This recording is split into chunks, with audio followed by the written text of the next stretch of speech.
সামনে হচ্ছে একদম বিরাতি, ঠিক আছে, মানে মহাজাতি নগর বলা যায়। একদম আমার বাহাতেই রয়েছে আদাব বিরিয়ানি। এই যে দেখতে পাচ্ছ আদাব বিরিয়ানি। এখানে রয়েছে দিদি, ভালো আছো?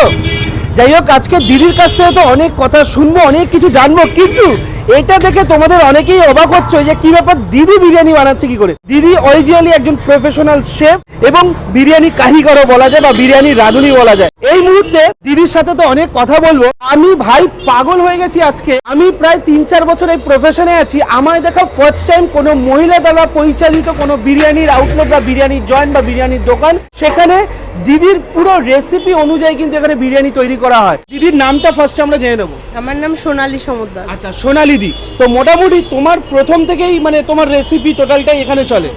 আচ্ছা, তো কত বছর হয়ে গেল প্রায় এই প্রফেশনে?